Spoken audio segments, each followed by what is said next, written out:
Secondo appuntamento con Oriano, lo chef del celeberrimo rifugio Barricata a Portotolle, in Via del Mare, che oggi ci presenta le pennette con le cannocchie.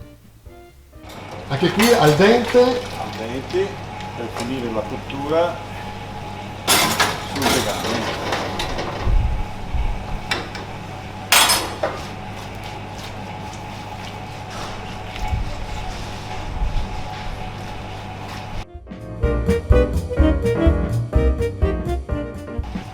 Sempre un po' di acqua di cottura perché diventa l'amido. Un fuoco più violento.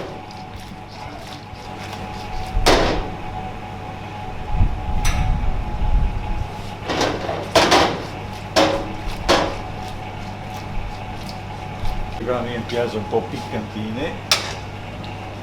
E per il piccante gli metti il peperoncino? Esatto, infatti adesso lo metto.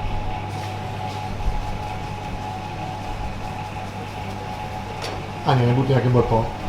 No, un po' guarda che mi piace.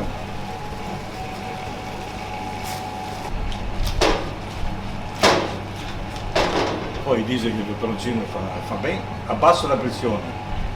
Aumenta l'erotismo. Aumenta l'erotismo, meno infarti.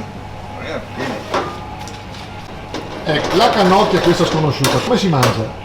Cioè bisogna schiacciarla, non bisogna aprirla, cioè non bisogna, si mette in bocca tutta e... Sì, perché si mette in bocca, si morde e si tira fuori il pezzo, lei è poco elegante.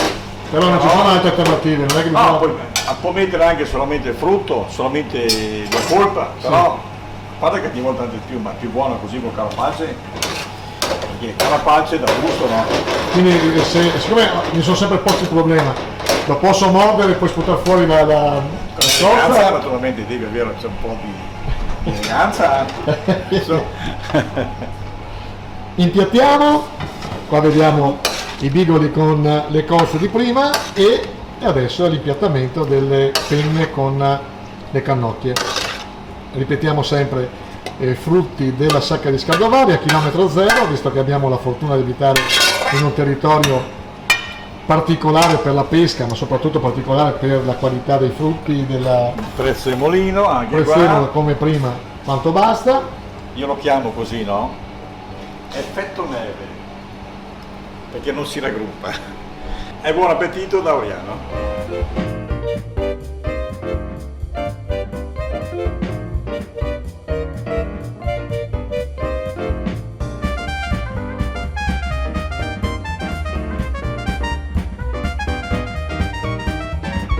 Oriano, naturalmente, rifugio Barricata, Portotolle, Rovigo. Bene.